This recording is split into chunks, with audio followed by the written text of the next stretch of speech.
Even when you feel low, you can still go. Even when you feel slow, you can still go. Even when there's no hope, you can still go. Go, go, go, go, go, go, go, go. So hi everyone, तो आज मैं briefly discuss करूंगा about the writeup जो selected candidates को prepare करना है for the TIFR Hyderabad interview. ठीक है, तो यहाँ पे मैं कुछ इंपॉर्टेंट पॉइंट्स डिस्कस करूंगा regarding it. As you know, जो आपका राइटअप होता है वो एसओपी से स्लाइटली डिफरेंट होता है, बिकॉज जो आपका राइटअप है उसमें जो आपका रिसर्च टॉपिक है इंटरेस्ट का, उस पर आपको ज़्यादा फोकस्ड वे में लिखना है। ठीक है, अब यहाँ पे टिफर के इंटरव्यू कॉल लेटर में यहाँ पे आपके पास ये जो मेन 3 पॉइंट्स हैं लिखा हुआ है कि ये 3 पॉइंट्स मेजर हैं जिनके अराउंड आपका बेसिकली रिवॉल्व करना चाहिए राइटअप। ठीक है, तो मैं पॉइंट बाय पॉइंट डिस्कस करूँगा। फॉर एग्जांपल देखो, फर्स्ट पॉइंट में आपके पास motivation for pursuing the research in chemical sciences. तब इसमें आपके पास क्या होना चाहिए? ठीक है, उसी में देखो पहले पॉइंट में आपको क्या करना है, आपको अपना जेन्युइनली इंटरेस्ट शो करना है सब्जेक्ट में। लाइक फ्रॉम द मोमेंट जब आपने इंटरेस्ट डेवलप किया केमिस्ट्री में, ऑब्वियसली एकेडमिक्स को देख के, उसके बाद जब आपने देखा, फॉर एग्जांपल जब आप बैचलर्स में आए तो आपने एक्सपेरिमेंटेशन देखी और आपको पता लगा कि किस तरह बहुत ही एसेंशियल पार्ट है एक्सपेरिमेंटेशन रिसर्च का, राइट। तो आपको धीरे धीरे जब आपने एक्सपेरिमेंटेशन करी, फॉर एग्जांपल बैचलर्स में आपने लैब में करी, या अगर हम मास्टर्स की बात करते हैं तो आपने प्रॉपरली एक मास्टर्स का प्रोजेक्ट किया, या अगर आपने कुछ इंटर्नशिप्स करी तो उससे आपको प्रैक्टिकल एक्सपीरियंस भी आया, जिससे आपका जो स्किल सेट है वो तो ब्रॉडन हुआ ही, प्लस आपका जो इंटरेस्ट है वो भी डीपली डेवलप हुआ इन द सब्जेक्ट। तो आप इस तरह एक स्टोरी बना के फ्रेम करके लिख सकते हैं कि किस तरह आप मोटिवेटेड रहे हैं, किस तरह आपको मोटिवेशन बेसिकली आई है for the research in chemical sciences. ठीक है, कि स्टार्टिंग में आपका किस तरह इंटरेस्ट डेवलप हुआ था और किस तरह इंटरेस्ट शिफ्ट हुआ टुवर्ड्स द एक्सपेरिमेंटेशन जब आपने practically hands on experience gain किया। उसके बाद जब आपने प्रोफेसर्स और पीएचडी स्कॉलर से अपने इंस्टीट्यूट में बात करी, देन आपकी अपने आप क्यूरियोसिटी बढ़ी with regard to the subject. आपको पता लगा कि किन किन एरियाज़ में इंटेंसिव रिसर्च चल रही है इन द सब्जेक्ट, तो उससे अपने आप क्यूरियोसिटी बढ़ती है और क्यूरियोसिटी से खुद ब खुद person feels motivated for that thing, right. तो ये तो मैंने अपने तरह से बताया है, इसको आप अपने तरीके से लिखिए। ठीक है, सबसे इंपॉर्टेंट यही है यहाँ पे। देखो, सबसे पहले तो ये आपके पास जो वर्ड लिमिट है, आपको ब्रीफली लिखना है। वर्ड लिमिट आपकी कितनी है? 500 वर्ड्स, प्लस आपको अपनी लैंग्वेज में लिखना है। ठीक है, the language can be simple, ठीक है, but it has to be expressive. For example मैंने बोला कि आपको फैक्चुअली नहीं लिख देना, आपको उसके अराउंड आप स्टोरी की तरह लिखोगे कि किस तरह मेरा इंटरेस्ट डेवलप हुआ और किस तरह वो इंटरेस्ट फर्दर जाके बढ़ा, जिसके कारण मैं परस्यू करना चाहता हूँ रिसर्च। ठीक है, it has to be simple language, although चलेगा। लिमिट्स आपके पता है कि 500 वर्ड्स नहीं, उससे कम होना चाहिए। प्लस यहाँ पे इंपॉर्टेंट है कि आपको किसी भी चीज़ से ना कॉपी पेस्ट नहीं करना है, आपको खुद से लिखना है। ठीक है, बिकॉज देखो ये चीज़ होती है पर्सनल होती है, तो आप अपने हिसाब से लिखोगे। उसके बाद देखो सेकंड पॉइंट बहुत इंपॉर्टेंट है, that is basically topics of your research interest. ठीक है, अब यहाँ पे बेसिकली क्वेश्चन क्या है कि आपको कौन कौन से रिसर्च टॉपिक्स एक्साइट करते हैं केमिस्ट्री में। तो फॉर एग्जांपल यहाँ पे आपके पास 2 कैटेगरी ऑफ पीपल आएगी। एक कैटेगरी तो है जिनके पास प्रॉपर प्रायर रिसर्च एक्सपीरियंस है। ठीक है, रिसर्च नहीं कह सकते, फॉर एग्जांपल जैसे लैब में ही उनके पास एक्सपीरियंस है, जैसे आपने प्रॉपरली मास्टर्स का प्रोजेक्ट किया है, आपको पता है कि किस तरह रिसर्च कंडक्ट की जाती है। ठीक है, किस तरह होती है वो, या आपके पास प्रायर इंटर्नशिप का एक्सपीरियंस है, या आपने कुछ सर्टेन वर्कशॉप्स अटेंड करी हैं, तो अपने आप आपको देन क्लैरिटी आएगी कि कौन कौन से आपके टॉपिक्स ऑफ प्रेफरेंस हैं। तो जैसे यहाँ पे आपने 3 टॉपिक्स लिख दिए, तो उन 3 टॉपिक्स में से अगर आपको मौका मिले तो फॉर एग्जांपल आप ये वाले टॉपिक पे काम करना चाहेंगे। अब यहाँ पे इंपॉर्टेंट यही है कि वाई दिस टॉपिक, आपको यहाँ पे राइटअप में मेंशन करना है कि इसी टॉपिक पे क्यों काम करना चाहते हो। ठीक है, ये हो गया अपने पास फर्स्ट कैटेगरी ऑफ पीपल। मैं बात करूँगा उसके बारे कि अगर आपको लिखना है कि क्यों यही रिसर्च टॉपिक क्यों। अब एक है आपके पास जो सेकेंड कैटेगरी ऑफ पीपल, जिनके पास बेसिकली आइडिया नहीं है कि कौन कौन से रिसर्च टॉपिक्स होते भी इन द पीएचडी। तो उनको क्या करना पड़ेगा, उनको थोड़ा सा रीड करना पड़ेगा इस चीज़ के बारे। आगे मैं डिस्कस करूँगा, टिफर हैदराबाद का ब्रोशर है। ठीक है, वहाँ पे रिसर्च एरियाज़ कुछ मेंशन्ड है, तो second category of people even first भी उस चीज़ को रीड कर सकते हैं, वहाँ से उनको आइडिया आएगा कि कौन कौन से एरियाज़ होते हैं रिसर्च के। ठीक है, तो अपने आप वहाँ से वो किसी टॉपिक को चूज़ कर सकते हैं, वहाँ से इवन इन द ब्रोशर पढ़ सकते हैं, वेबसाइट पे भी पढ़ सकते हैं, ठीक है, और इवन गूगल भी कर सकते हैं और उसके रिगार्डिंग देख सकते हैं कि कौन कौन से एक्टिव एरियाज़ पे काम चल रहा है उस रिसर्च टॉपिक के रिलेटेड, ठीक है। तो ये आपके पास हो गया। अब मैं जैसे बात कर रहा था कि वाई दिस रिसर्च टॉपिक, अब ये आप किस तरह लिखोगे, वाई दिस, है ना, ये चीज़ इंपॉर्टेंट है आपके राइटअप में, ये चीज़ ज़रूर होनी चाहिए कि वाई दिस। अब वाई दिस के आपके पास काफ़ी आंसर्स हो सकते हैं। फॉर एग्जांपल अगर आपको किसी चैलेंजिंग चीज़ को करने में मज़ा आता है तो ये चीज़ आपको चैलेंजिंग लगती है। फॉर एग्जांपल आपके पास कॉम्प्यूटेशनल केमिस्ट्री है, ठीक है, या फिर आपके पास जो मशीन लर्निंग है उसकी एप्लीकेशन है, तो वो चीज़ आपके पास चैलेंजिंग है, ठीक है।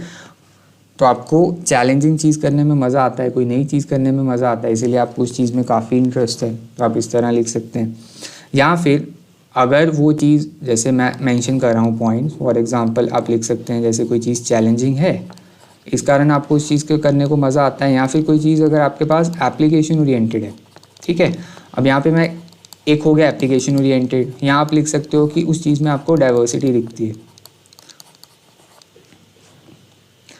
मैं एग्जांपल की बात करूंगा। फॉर एग्जांपल अगर हम एनएमआर की बात करते हैं, अब NMR is quite diverse in the nature, कह रहा हूँ कि वो इंटरडिसिप्लिनरी सब्जेक्ट है, बिकॉज एनएमआर की अंडरस्टैंडिंग के लिए आपको फिजिक्स की नॉलेज चाहिए, केमिस्ट्री तो है ही, केमिस्ट्री आप यूज़ करते हो बेसिकली उसकी करेक्टराइजेशन करने के लिए, प्लस इसको आप यूज़ कर सकते हो in application to biology for the characterisation of macromolecules, biomolecules की करेक्टराइजेशन करने के लिए, ठीक है, लिपिड बायोलेयर की करेक्टराइजेशन करने के लिए। तो उस सेंस में आपका एनएमआर हो गया इंटरडिसिप्लिनरी। आपको अगर जेन्युइन इंटरेस्ट है भी एनएमआर में, प्लस वो डाइवर्स भी है और आपको डाइवर्सिटी पसंद है, आपको सही लगता है कि आप बेसिकली तीनों जो आपके सब्जेक्ट्स हैं उनकी आप नॉलेज अप्लाई कर सको किसी चीज़ में, ठीक है, तो उस तरह आप लिख सकते हो।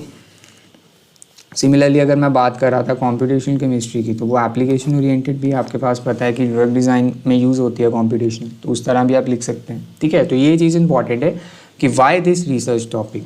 उसके बाद जो आपका लास्ट वाला पॉइंट है, यहाँ पे पहले कुछ और पॉइंट्स भी डिस्कस कर लेते हैं। फॉर एग्जांपल कोई ऐसी चीज़ आप मत लिखिए जिसके बारे आप बिल्कुल भी आइडिया नहीं है, जस्ट आप उस चीज़ को लिख रहे हैं बिकॉज वो सुनने में अच्छी लगती है, ठीक है, वो थोड़ा दिक्कत करेगी आपको इंटरव्यू में भी, बिकॉज अगर आपको आइडिया ही नहीं है उस चीज़ का, अगर आप उस चीज़ को लिख रहे हो, देखो अगर आपने कोई नई चीज़ लिखनी है, for example second category of people के लिए तो कोई नई चीज़ होगी, बट उसके बारे को प्रॉपरली पढ़ के जाएंगे, ठीक है। यहाँ पे यही चीज़ इंपॉर्टेंट होती है कि जो चीज़ आप लिख रहे हो ना उसके बारे आप प्रॉपरली इन्फॉर्म्ड हो।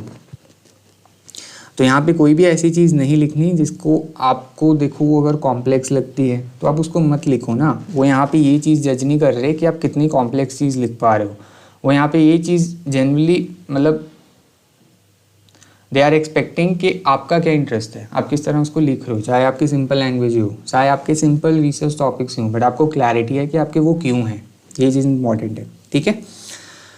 और आपको थोड़ा बहुत स्पेसिफिक होना पड़ेगा टॉपिक के रिलेटेड। फॉर एग्जांपल आप सीधा ये नहीं लिख सकते कि इलेक्ट्रोकेमिस्ट्री के रिलेटेड, इलेक्ट्रोकेमिस्ट्री के विद इन आपके पास कौन सा टॉपिक है, ठीक है। इलेक्ट्रोकेमिस्ट्री आपके पास बहुत ही जर्नलाइज टॉपिक हो गया, उसके विद इन आपके पास जो सब टॉपिक्स हैं, रिसर्च टॉपिक्स हैं, ये तो पूरी फील्ड होगी ना इलेक्ट्रोकेमिस्ट्री, तो आपको थोड़ा बहुत स्पेसिफिक भी होना पड़ेगा अबाउट द टॉपिक, ठीक है। और एक और है कि आपके पास अगर हॉट टॉपिक्स हैं, आपको पता है कि आपके रिसर्च में हॉट टॉपिक्स तो होते ही हैं, तो आपको हॉट टॉपिक्स के पीछे भागना नहीं है, ठीक है। आपको अपने इंटरेस्ट के हिसाब से लिखना है, बिकॉज अगर आप अपने इंटरेस्ट के हिसाब से लिखेंगे तो आप उसको बेटर तरीके से एक्सप्रेस भी कर पाएंगे। देखो हॉट टॉपिक वो अभी है, कमिंग ईयर्स में वो अगर हॉट टॉपिक ना रहे तो ये हॉट टॉपिक का ट्रेंड तो चेंज करता ही रहता है, आपको अपना इंटरेस्ट को फॉलो करना है, राइट। उसके बाद आपके पास क्या है, लास्ट जो क्वेश्चन है, वाई टिफर हैदराबाद। अब यहाँ पे ये चीज़ इंपॉर्टेंट है, देखो अब थोड़ा बहुत टिफर हैदराबाद, देखो कहीं भी अगर आप इंटरव्यू देने जाते हो उस इंस्टीट्यूट के बारे में आपको क्लैरिटी होनी चाहिए कि वहाँ पे किन किन चीज़ों के रिगार्डिंग काम चल रहा है। तो टिफर हैदराबाद में बेसिकली काम किस चीज़ के रिगार्डिंग चलता है, in the tipper institutes interdisciplinary research पे ज़्यादा फोकस होता है, ठीक है, उसकी एप्लीकेशन रिगार्डिंग बायोलॉजी। तब यहाँ पे आप देखो कि मैं आपके रिगार्डिंग एक टिफर हैदराबाद का ब्रोशर है, उसका लिंक आपको डिस्क्रिप्शन में मिल जाएगा, उसको आप रीड करो। Particularly for the second category of people वो बहुत इंपॉर्टेंट है, उस चीज़ को वो रीड करेंगे, उससे उनको आइडिया होगा कि किन किन एरियाज़ पे काम चलता है। अब यहाँ पे ये तो लिस्ट है बेसिकली लैब्स की, कौन कौन सी लैब्स अवेलेबल हैं, ठीक है, आपको इस चीज़ का थोड़ा बहुत आइडिया हो कि कौन कौन सी लैब्स अवेलेबल हैं। अब देखो फॉर एग्जांपल सिंथेसिस लैब है, ठीक है। NMR की भी एक प्रॉपरली लैब है, इवन बायोफिजिक्स लैब है जिसमें बेसिकली क्या कर रहे हैं, biophysics of protein amyloid, conformational dynamics of biomolecules, in areas पे रिसर्च चल रही है, ठीक है। इवन आपके पास मटेरियल साइंसेस की लैब भी है। अब वो अपने बात तो हो गई लैब्स की, जिसका आपको थोड़ा बहुत आइडिया हो, उसके बारे आपको किस चीज़ के बारे आइडिया हो कि कौन कौन से रिसर्च टॉपिक्स हैं जिनमें से आप एट द एंड चूज़ करोगे। यहाँ पे मैंने कुछ लिए हैं, आपको प्रॉपर ब्रोशर प्रोवाइडेड है, वहाँ से आप खुद सर्च करो। अगर वो भी सफिशेंट नहीं लगता, ठीक है, तो आप टिफर हैदराबाद की वेबसाइट पे भी जा सकते हैं, प्लस आप गूगल भी कर सकते हैं। आपको यहाँ से आइडिया तो मिल जाएगा ना कि ये वाला टॉपिक मुझे लेना है। अब यहाँ पे आप देखो सरफेस डायनेमिक्स जैसे ये वाला टॉपिक है, ठीक है। अब सरफेस डायनेमिक्स का बेसिकली आप खुद देखो, इसकी मेजर एप्लीकेशन कहाँ होगी, इन द हेट्रोजीनियस कैटालिसिस, ठीक है। तो हेट्रोजीनियस कैटालिसिस और फर्दर एप्लीकेशंस यहाँ पे मेंशन है और कौन कौन से instruments they are required for basically carrying out the research in this area. तो इस चीज़ को आप रीड करो, राइट, आपको खुद ब खुद क्लैरिटी भी आएगी। उसके बाद फॉर एग्जांपल जैसे मैंने कॉम्पिटिशनल केमिस्ट्री की बात करी, एप्लीकेशन ओरिएंटेड है, ठीक है। तो यहाँ पे आपके पास डिफरेंट एप्लीकेशंस हैं उस चीज़ की। तो आपको जो भी एप्लीकेशन के रिगार्डिंग लगता है, ठीक है, आपको इंटरेस्टिंग लगती है, आप उसके बारे रीड करो और उसको ज़रूर मेंशन करो कि इन एरियाज़ में इस चीज़ की एप्लीकेशन है जो मुझे क्वाइट इंटरेस्टिंग लगती है, राइट। तो हम ब्रीफ कर लेते हैं इस चीज़ को। तो मैंने आपको बताया कि इन तीन पॉइंट्स के रिगार्डिंग बेसिकली आपका राइटअप रिवॉल्व करना चाहिए। यहाँ पे सबसे इम्पॉर्टेंट चीज़ यही है कि आपका जो राइटअप है it should not be copy paste, वो आपकी अपनी लैंग्वेज में होना चाहिए और ब्रीफ होना चाहिए, ठीक है। अगर आप स्टार्टिंग वाला मोटिवेशन पार्ट लिख रहे हो, बेसिकली ये मोटिवेशन पार्ट आपका ब्रीफ में होना चाहिए, आप बहुत लंबा नहीं लिख सकते, राइट। प्लस तो ये वाले आपके पॉइंट्स मेजर रहेंगे। आपको रिसर्च टॉपिक्स, दो कैटेगरी ऑफ पर्सन्स हैं, एक को तो क्लैरिटी है, सेकंड जिनको क्लैरिटी नहीं है उनको क्लैरिटी गेन करनी पड़ेगी और वही चीज़ लिखनी है जिनके बारे आपको क्लैरिटी है। बिकॉज अगर इंटरव्यू में ऑल्दो प्रोबेबिलिटी तो है ही, क्योंकि आप राइटअप लिख रहे हो बिफोर द इंटरव्यू, तो आपको वो पूछ सकते हैं। तो अगर आपको पूछ रहे हैं तो आप एटलीस्ट आपको अपना राइटअप के बारे प्रॉपरली इन्फॉर्म होना चाहिए, राइट। तो यही आपके मेजर पॉइंट्स रहेंगे। तो इन चीज़ों का आपको ध्यान रखना है बिफोर राइटिंग, राइट। तो ये वाली चीज़ें आपकी होनी चाहिए। सो इसी के साथ हम वीडियो का एंड करते हैं, ठीक है। So best of luck for the interview.